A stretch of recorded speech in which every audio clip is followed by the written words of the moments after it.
Là, c'est pas qu'on a baissé la tête, c'est qu'on a baissé son Je pantalon. veux dire, non, mais l'Algérie a gagné. Bon, surtout.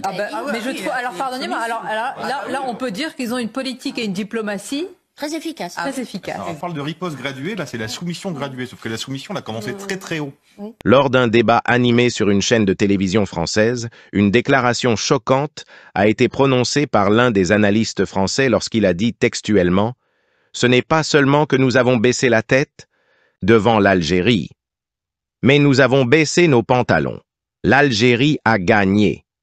Ils ont une politique claire et une diplomatie extrêmement efficace, et nous agissons selon une logique de soumission graduée.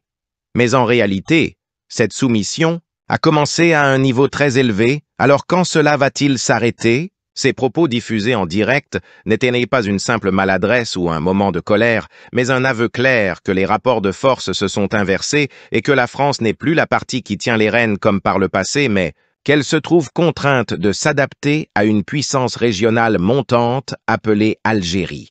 Le recul économique s'accompagne d'une perte d'influence culturelle. Le ministère algérien de l'enseignement supérieur a officiellement annoncé un plan d'élargissement de l'enseignement de l'anglais dans les universités, dans une démarche qualifiée de séisme culturel à Paris.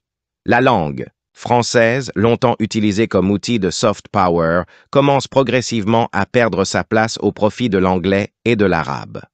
Ce tournant coupe l'un des canaux les plus importants de l'influence française et confirme que l'Algérie s'oriente vers une émancipation totale de l'héritage colonial culturel.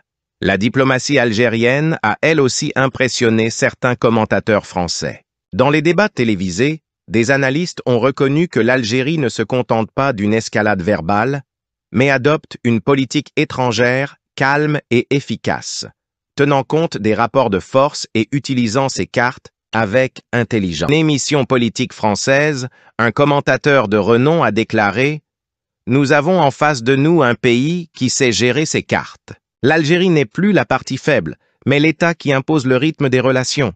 C'est la diplomatie de la victoire face à la diplomatie de la soumission chez nous. » Cette phrase résume à elle seule la réalité de la situation.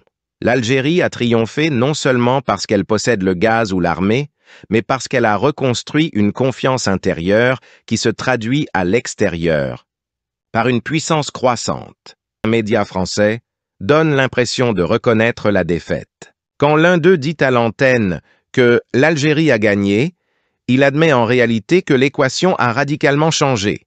L'Algérie n'est plus subordonnée mais un partenaire difficile qui n'accepte rien de moins que le respect mutuel. La France, habituée au langage des dictates, se trouve désormais contrainte d'apprendre une nouvelle langue dans sa relation avec l'Algérie, celle de l'égalité.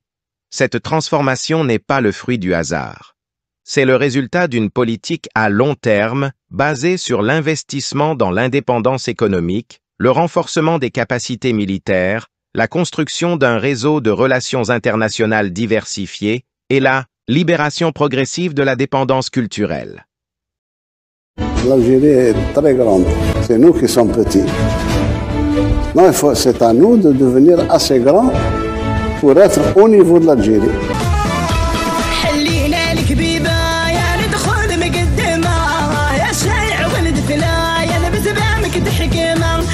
يسمك